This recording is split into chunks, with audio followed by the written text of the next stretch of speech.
Assalamualaikum warahmatullahi wabarakatuh. Saya dan rakan-rakan akan membentangkan tajuk kami iaitu rahsia pemakanan halal haram menurut perspektif Al-Quran dan Al-Sunnah. Satu persoalan yang sentiasa dibincangkan oleh pengguna Muslim adalah pemilihan makanan halal dan haram.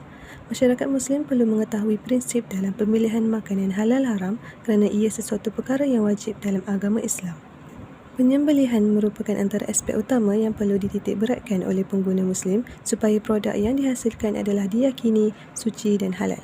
Oleh yang demikian, kajian ini mengupas rahsia pemakanan halal haram dengan beberapa prinsip, kesan pemakanan halal haram serta syarat dan cara penyembelihan menurut perspektif Al-Quran. Terdapat 3 objektif kajian bagi kumpulan kami. Objektif yang pertama, mengetahui beberapa prinsip yang menentukan pemakanan halal haram. Objektif yang kedua, mengetahui kesan pemakanan halal haram terhadap kesihatan manusia. Objektif yang ketiga, mengenal pasti syarat dan cara penyembelihan yang sah mengikut syarak. Terdapat 3 persoalan kajian bagi kumpulan kami. Persoalan kajian yang pertama, apakah prinsip-prinsip yang terdapat dalam Al-Quran untuk menentukan makanan yang halal dan haram? Persoalan kajian yang kedua, apakah kesan pemakanan halal haram terhadap kesihatan manusia? Persoalan kajian yang ketiga, apakah syarat dan cara penyembelihan yang sah mengikut syarak?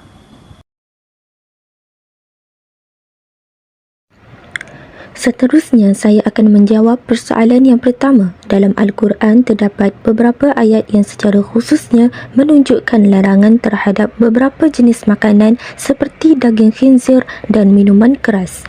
Dalam surah Al-Baqarah ayat 173 berbunyi, A'udzu billahi minasyaitonir rajim. Innama harrama 'alaikumul maitata wad-dama wa lahmal khinzir wa ma uhilla bihi li ghairillah. فمن اضطر غير باغ ولا عاد فلا إثم عليه إن الله غفور رحيم. Dalam ayat ini menyatakan bahawa larangan untuk umat Islam memakan bangkai, darah, daging khinzir dan haiwan yang disembelih, tetapi ketika sembelih kita menggunakan nama selain dari nama Allah. Jadi, 4 ini adalah contoh makanan yang haram dimakan oleh umat Islam. Terdapat 3 prinsip untuk menentukan halal atau haramnya makanan mengikut ayat-ayat dalam Al-Quran. Apakah prinsip yang pertama? Prinsip yang pertama ialah menjelaskan bahawa pada zaman Nabi Muhammad SAW, semua binatang yang dianggap baik oleh orang Arab dianggap halal dan terkait dengan kriteria tertentu yang sesuai digunakan dalam budaya Arab pada waktu itu. Contoh yang pertama ialah semua jenis ikan yang hidup di laut adalah halal kerana apa? Ikan dianggap baik oleh orang Arab. Contoh yang kedua ialah binatang ternakan seperti unta, lembu, kambing dan biri-biri. Ini semua dianggap elok dan diakui halal oleh syarak. Semua binatang buas yang mempunyai taring yang kuat untuk menangkap mangsa adalah haram untuk dimakan. Binatang tersebut termasuklah anjing, khinzir, serigala dan burung yang ada kuku yang tajam seperti helang. Semua binatang yang sunat dibunuh adalah haram untuk dimakan. Contoh binatang tersebut ialah seperti ular, tikus dan semua binatang yang memudaratkan. Bukan itu sahaja, malahan prinsip kesucian dan kebersihan juga ditekankan. Rasulullah mengajar agar makanan perlu disiapkan dengan cara yang bersih dan baginda menekankan bahawa pentingnya mencari rezeki dengan cara yang halal serta menjauhi riba. Dari aspek sains moden, konsep pemakanan halal haram juga dapat disokong dengan fakta keselamatan dan kebersihan makanan. Sebagai contohnya, proses penyembelihan yang betul dapat membantu mencegah penularan penyakit. Salah satu caranya adalah penggunaan teknologi. Yang pertama, menggunakan kaedah pemotongan laser. Pemotongan laser memberikan ketepatan yang lebih tinggi iaitu dalam pemotongan laser yang tepat dan bersih pada bahagian daging. Yang kedua, pemantauan kualiti. Kepatuhan SOP terhadap kesihatan dan keselamatan yang ketat dapat menghasilkan proses penyembelihan mengikut ketetapan pemantauan pemakanan. Yang terakhir, automasi proses.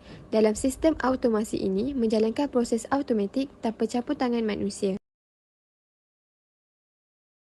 Kesan pemakanan halal. Sebagaimana di dalam Al-Quran surah Al-Baqarah ayat 168, Allah Subhanahu Wa Taala berfirman yang bermaksud, "Wahai sekalian manusia, makanlah daripada makanan yang halal lagi baik daripada apa yang terdapat di atas bumi."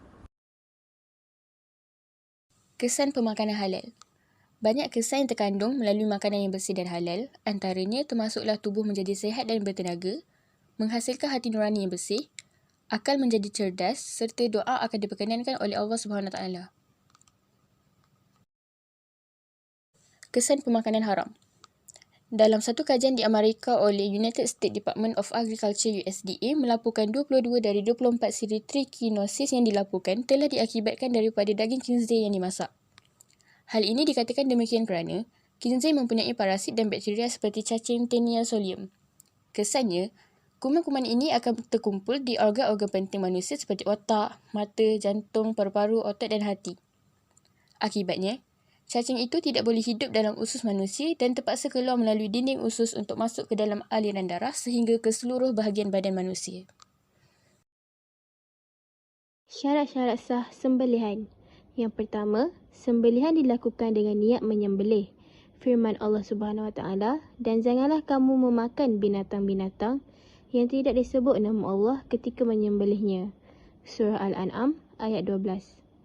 Yang kedua, sembelihan dilakukan kerana Allah, bukan kerana sesuatu yang lain, seperti untuk disembah kepada jembalang dan sebagainya. Yang ketiga, putus urat halkum, saluran pernafasan dan urat marih, saluran marih. Yang keempat, binatang tersebut halal dimakan dan masih hidup ketika disembelih. Yang kelima, binatang tersebut mati dengan sekali sembelihan. Yang keenam, disembelih oleh orang Islam. Yang ketujuh, menggunakan alat yang tajam selain daripada kuku, gigi dan tulang. Cara penyembelihan mengikut syarat. Yang pertama, memotong seluruh halkum iaitu saluran nafas dan seluruh marih iaitu saluran makan dan minum. Yang kedua, niat untuk menyembelih ketika melakukan penyembelihan. Yang ketiga, jika seseorang itu memegang pisau di tangannya dan pisau itu terlepas, lalu terkena leher binatang dan terputus seluruh halkum dan marihnya, ia tidak dikira sebagai penyembelihan kerana tiada niat untuk melakukan penyembelihan, maka tidak halal untuk makan daging tersebut.